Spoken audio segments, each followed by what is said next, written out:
Good evening, Fernwood. It is your seraphic celebrant, Neil, and there are siete, sep episodes of Mary Hartman left to watch. We're watching episode 319 from June 23rd, 1977. Yesterday was a bit of a reset for the emotions of our characters, so let's review.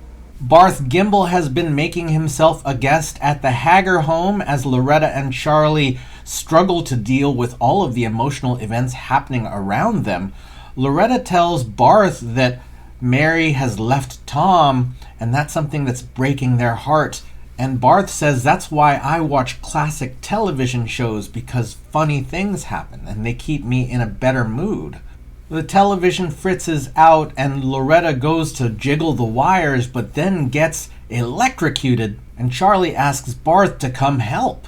Someone else who needs help is Tom Hartman in the kitchen cooking breakfast for Heather, who is drinking a crush and thinking that her mother Mary would not have approved. Tom asks Heather if she misses her mother, and Heather gets up and tells him to stop raining on her parade, that she was finally feeling free. Then Martha comes by to tell her that Detective Johnson, HV, is coming over, and of course she feels a little tingle. HV is there to try to figure out where Mary is so they can find her to do the transplant for Kathy. Tom finds a postcard from Dennis Foley asking Mary to meet him in Niagara Falls, and Martha asks HV to take the trip to find her. Detective Johnson leaves, and all there is to do is hold out hope. Back over at the Haggers, Dr. Furman is treating Loretta, who seems to be in good shape. Dr. Furman was next door trying to find a transplant patient for Kathy, and Loretta wonders if Kathy might die. Loretta takes her own survival as a sign from God that she needs to get back on the superstar track, and Charlie puts a guitar in her hands. Barth listens to the strumming and pops back into the living room and suggests producing the Loretta Hager show and that they can put up a dry run at the Capri Lounge tomorrow night. Barth borrows the guitar, and it seems like this potentially could be a match made in heaven. Speaking of the Capri Lounge, Kathy is mired in her worries as Tom and Martha try to cheer her up. Kathy realizes that she really hasn't done much with her life, and she's looking for something meaningful she could do. Then the Haggers and Barth step in and join them at the table, and Loretta tells Kathy to buck up, and Barth tells her that she's okay, and that turns her mood. And the episode ends with everyone there cheering her up. Yesterday seemed to be a turning point for the emotions of the characters. This week, though, has been pretty crazy. It's Thursday, so let's get started.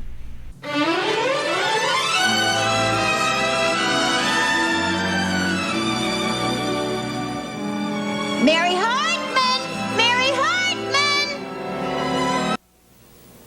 How are things going without Mary? Yeah, good. Yeah, all right. I'm learning how to cook, and Heather gets to school on time. Well, how are things with you? Oh, good. They're lousy. Really lousy. I miss you. I really miss you. I miss you like I miss my right arm, I tell you. God, you know what the worst damn thing is? Memories. I'll walk in the kitchen in the morning, and I see her there. I see her making coffee and thawing TV dinners and spilling coffee. And the worst part is at night, when I go to bed at night, God, I just see her there combing her long, beautiful hair. And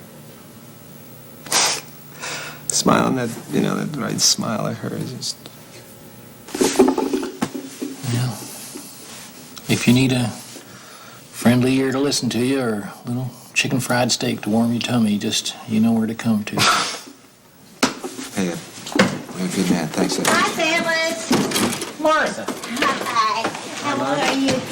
Well, could I interest either of you gentlemen in a nice sandwich here? Could you? I have bologna. I guess that's it. Oh, take bologna there. I'm filling in for Kathy, until she starts feeling better. Right. Yeah. If she ever does start feeling better. Hey, Martha, heard anything from HV? About the search for Mary, I mean? No news is good news, so they say, but in this case, I feel that it's bad. Hey, you know what? You know what I heard, Mom? I heard that George might be working back at the plant. That's right, he is. He is terrific. Wow. That's great. I didn't see him back on the line, though. Well, he's not on the line, Tom. He's in room, I think he said 18. Room 18, what's that? I pass that all every day. That's Room the, 18. Janitorial It's the broom service. closet. What do you mean that he's got to do his job? Well, George calls it custodial engineer, but garbage is garbage. It's all he could get. It's still maintenance, Martha. He's got seniority. He'll work his way up. It seems like my whole family is going to the dogs. Oh, no offense, Tom. Oh, hey, that's all right. Look, I'm the one to blame. I mean, if I had been more loving and more considerate, I mean, Mary'd be, right back in her kitchen where she belongs. Mm-hmm. And maybe if I had set a better example, and not had that fling with Max Slattery, that she wouldn't have gotten those raunchy ideas in her head and gone off. Well, shoot, if Loretta and me hadn't been so involved with Johnny Doe and all of our problems, well, maybe you both would have had a body to listen to your problems anyway. I miss her. I really miss her. Damn it. Oh, Mary. Why didn't we appreciate her when she was here? I don't know. I really don't know. Maybe that's why she left. I don't know. Nobody listened to her. Except Fuller.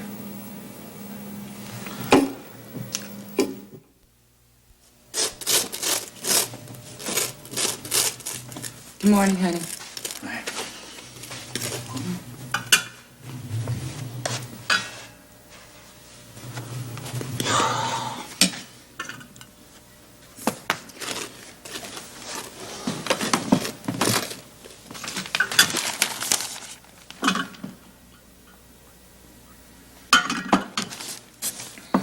Did you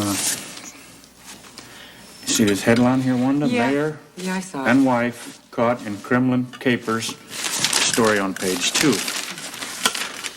Oh, wow. Why do they keep using that awful picture of me?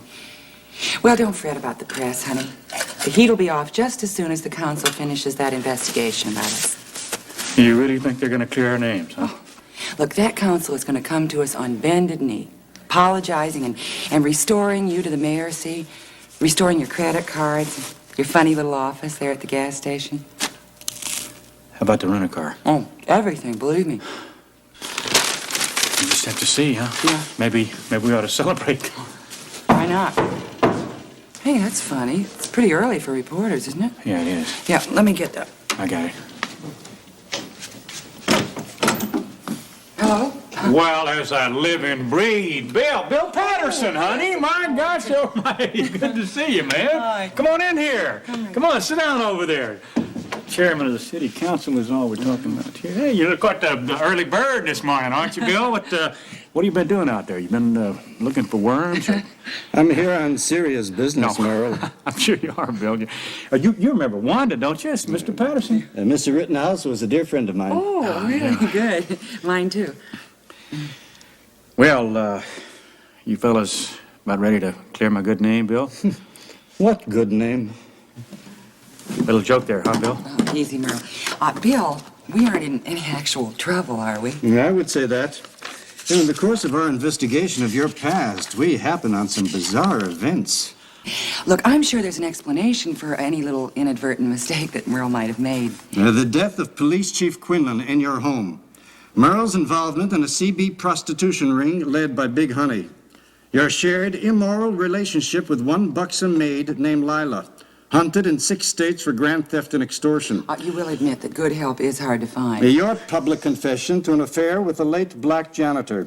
Your appointment of an illiterate ex-convict police chief. Well, now, wait a minute, Bill. You got to remember there. See, I didn't know the man was a murderer. And, of course, the Bidewee Motel incident where one man was shot and wounded in a vital area. Not to mention your Communist Manifesto on Friday. Now, what kind of people are you? I've heard of graft and cover-up and embezzlement. But you too. Is there a single town scandal you weren't involved in? Yes, the robbery of the stamp machine. You know what this Confederate, is? a It's couple of weeks ago. disgusting. Disgusting, perhaps, but certainly not un-American, Bill. Well, good. It may count in your favor when we vote on whether to remove you from office. Remove me from office? Gross abuse of public trust. Oh, wait just a minute now. Merle has never abused anyone's trust. True, he has made a disaster area of his personal life, but... Well, there you go, right there, Bill. See, I can explain any one of those little things in there, given half a chance. Save it for Jeter. Save it for the city council. Oh, and the city pays for this apartment, so you have 48 hours to vacate the premises. But please, don't think of leaving town. It'll definitely ruin what's left of your image, Mr. Mayor. Good to see you, Bill.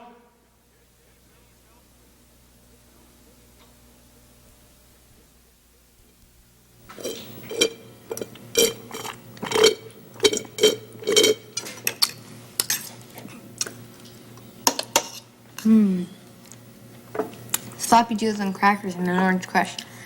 My kind of meal.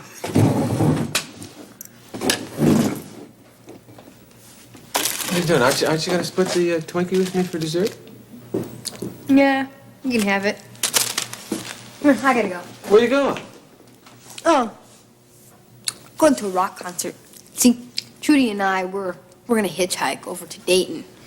We're gonna see if Chris Christopherson really has a hairy chest. Hitchhike? You're not hitchhiking. I don't want you to hitchhike to the middle of nowhere. Dad, don't be a buffoon. Buffoon? What buffoon? Heather, look, there's plenty of housework for you to do right here. I mean, look at dishes to wash, there's floors to wax, there's clothes to launder. I'm not into housework. Let's face it, it's dull. Well, then it's time that you learn how to take care of a house, Heather. Dad, why learn skills that I'll never use? I mean, as soon as I get enough money, I'm blowing Fernwood. I'm gonna get an apartment somewhere, you know. Somewhere? Where? I don't know. Chicago. West Berlin. So some big city. Well, look, you happen to be living in a very nice, small city, so you wash the dishes and I'll dry, okay? Dad, What? you're beginning to sound like Mom. Good, that's very Right, good. wait a minute. What? Let's go. Come on. We have to have a talk. A talk? A talk. Sit down. Now, Dad. What? The facts are, Mary left us. For good. She's run away. She's doing something, but she left us for good. Period. Maybe. No, Dad. No. No amount of wishing's gonna get her back. So? So, we gotta accept it. Learn to live without her. Forget about her. Forget about your mother? I know it'll be hard. Like, it was hard for the Smothers Brothers. And the Beatles. Or Joe Namath and the Jets. But they all broke up. It's inevitable. Heather, you sound like you don't mind missing your mother at all. That's not what we were talking about. Do you love her? You do love her, don't you? Don't you? I don't like to talk about love. It always gets taken away. Oh, my sweet. Oh, God. Hey, how did you learn so much about life so fast, huh? Through Cosmopolitan magazine. Daddy, What? we've got to get rid of all the little reminders. Like the Four Seasons calendar.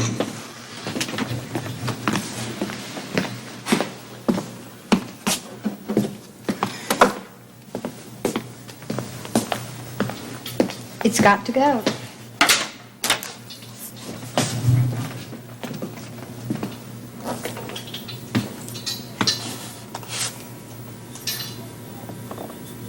So does the both of the clown mug.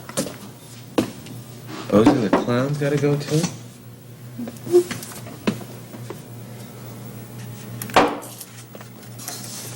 The cat from Cincinnati. What? The cat from Cincinnati. The cat from Cincinnati? Oh, God, Heather, I don't know if this is the right thing to do. I really don't know. Daddy, you gotta blot out the memories. Either that or you go bananas. Okay, maybe you're right. Let's see, what else? I don't know what else. Oh, my God, look at this. Oh, my God. Look. clown vase? Grandpa's wedding present. Dad, you're getting too sentimental. Yeah, you're right. Okay. All right, we gotta be tough, right? Huh? Tough? Gonna make a new life, huh? Coffee pot's gonna go? This is hers? Your coffee mugs? Okay. Here we go. What else have we got here? Let's see. Look at this. Oh, my God. The ashtray from the Howard Johnsons from our honeymoon. The old straw holder.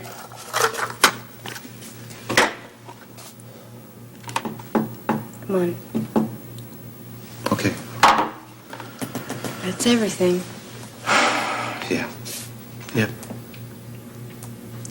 I can't do this. I just can't. I'll do it in the morning. I'll throw it all away in the morning, okay? I gotta get out of here.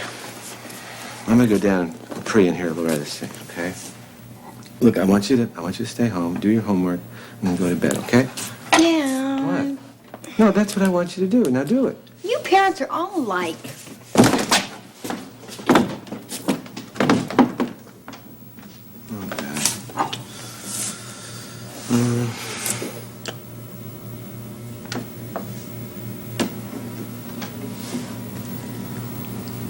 Daddy?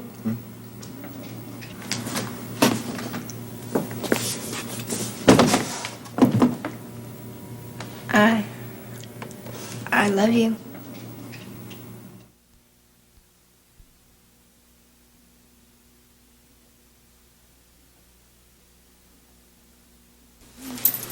Wanda,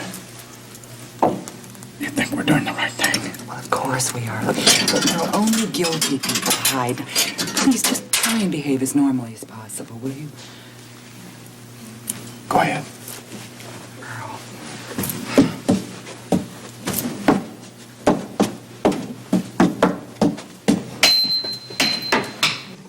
Barth, I have never seen Loretta look that good. Loretta's looks are better than Dolly Parton's any day. Barth, though, there's something I don't think that you ought to be hanging around the dressing room while Loretta's changing, you know, Barth. I mean... Charlie, I've been in this business for years, and I didn't see a thing, okay? You just wait till you see the changes we put in Loretta's act. That's another thing, Barth. I think this is, you see, this is where I should be included when you're talking about these changes, you know, man. Charlie, relax, okay? There's going to be a hot old time in the town tonight, okay? Don't worry. We didn't have quite enough time to put all the changes in that I wanted for Loretta, but it's updated, it's upbeat. Put it in one word for you, okay? It's out of sight. Now, please, this is embarrassing. Now, will you just take off the dark glasses and stop trying to hide? It's the lights, Mama. The lights are very bright. Hi, it's really a thrill to be here. No, seriously. Hey, you're beautiful. Only kidding. No, I'm serious. I'm here. I just want to say that we're ready for the biggest show of the year right here tonight. It's going to start in just a few minutes. I just want to take a second, if I can, to say something that's on my mind. You know, something that made... Hey, Charlie, listen. Hey. A little different. I thought you were going to be Loretta's manager, huh? I'm Loretta's manager, Tom. I guess it's the size I mean, of our hearts. I think Barth it's just, for that. There's no... He's a helper. We've made it. I just want to right now, without further ado, introduce the all-new, all-spectacular Barth Gimbel's Loretta Haggard Show, okay? All right.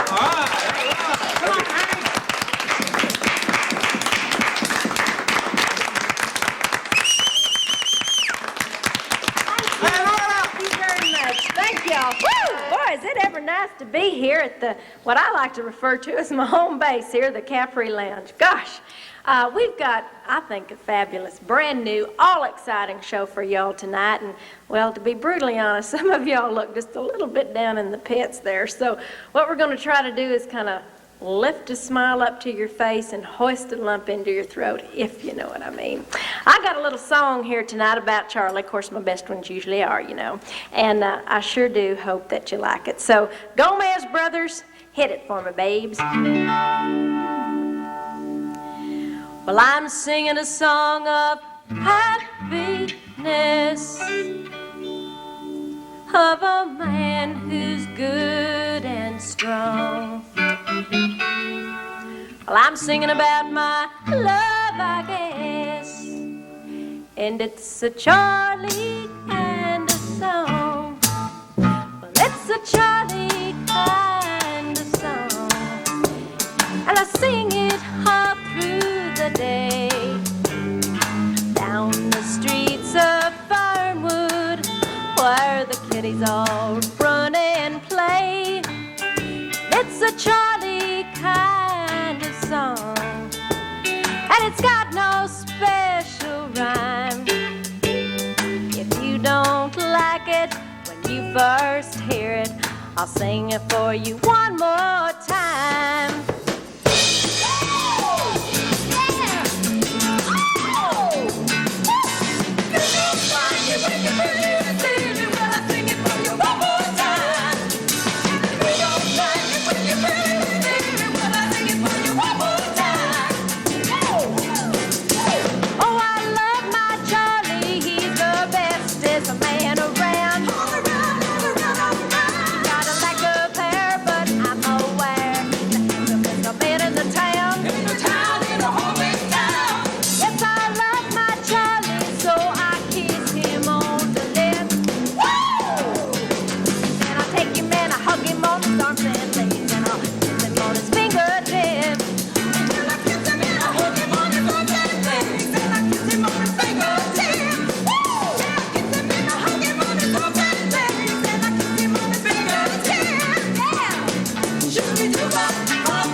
Where'd she go? Is she here? Is that a little lady here? Is she here? Oh, there she is. Whoa, hey!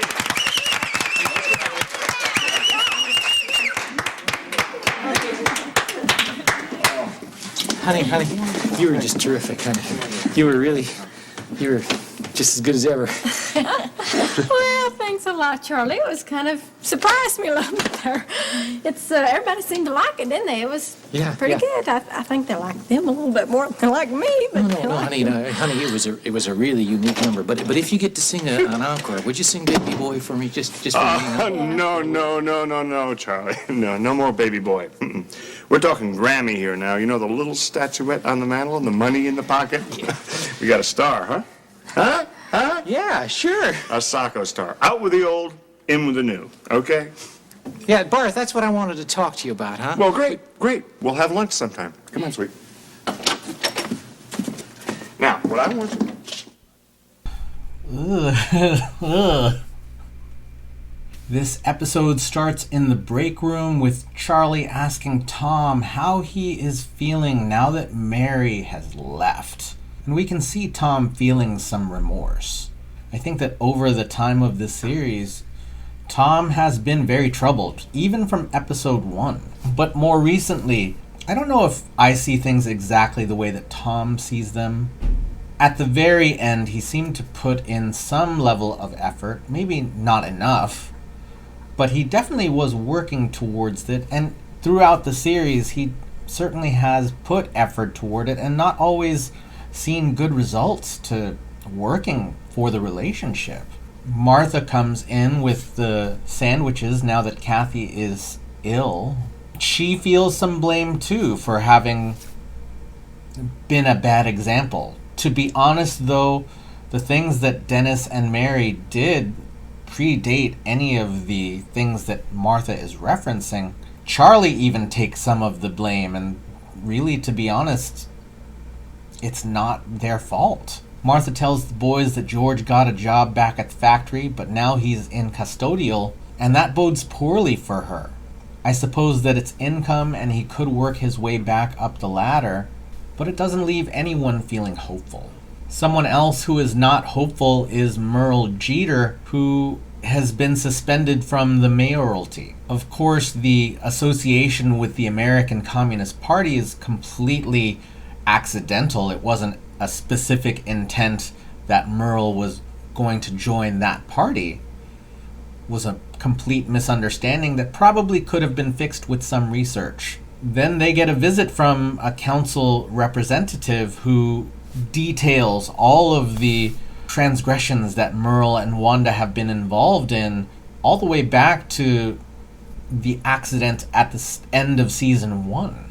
Well, I don't know if it was an accident, but there was a fight. At this point, it looks like Merle and Wanda are getting evicted from this apartment at La Casa de la Chica Bonita, and Merle is starting to feel like a pariah.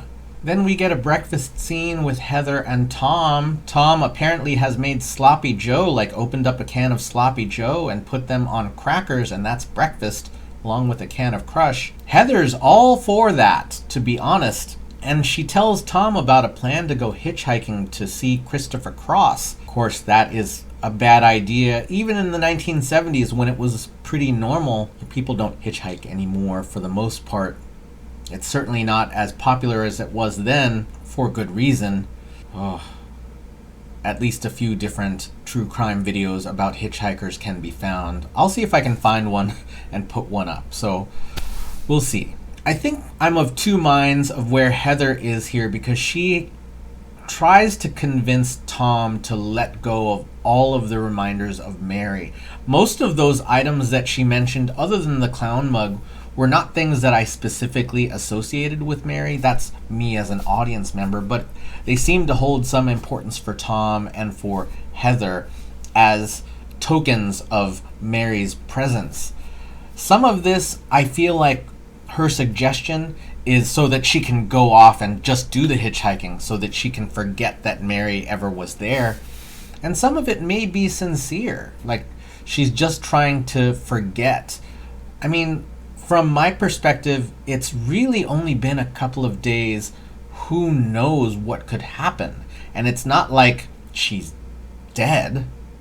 It's more like she is on a path right now. We don't know where that path leads just yet. She's still... I don't know. But this is a scene with some amount of tenderness and some amount of snark. In the end, Tom still wants to parent Heather, and what Heather doesn't want is for anyone to parent her. I think that's something that's pretty clear when Tom says, go do your homework, and she says, stop being a parent. At the end, though, as Tom looks over all of the items that they have gathered on the kitchen table, Heather tells him that she loves him. I think there's an unspoken feeling for Mary, right? She does have some kind of emotional reaction. Heather, has an emotional reaction to this conversation. It's buried deep because there's lots of loathing in their relationship. Heather typically really dislikes Mary. I feel like there are a lot of different emotions tied into this act of telling Tom to get his stuff together, or to get her stuff together, if we're talking about Mary. And then we're at the Capri Lounge for Loretta Haggers and the Haggettes. Merle and Wanda come in, though Merle sneaks in disguised as a blind man. Charlie feels a bit unsettled about Barth being so involved in Loretta's act. He's producing it, obviously, that makes sense, that he would have some involvement. Also, creeping around the dressing room. Sometimes you're in a dressing room, sometimes you gotta be in one. I don't know that Barth is actually just trying to peek in on Loretta getting dressed, but it seems to bother Charlie, so that's fair.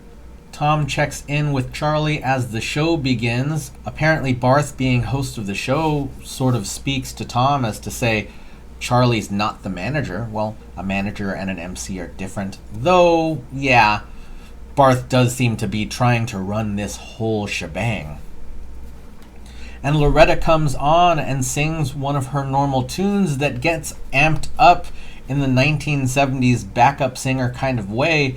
And to be honest, while the crowd completely loves it, it's very clear that Loretta is feeling drowned by these changes. The singers come forth and completely block anyone from seeing her. Mind you, it's a small stage. There's a bit too much going on there for that tiny space. And if Loretta is the star of this show, she doesn't seem like it.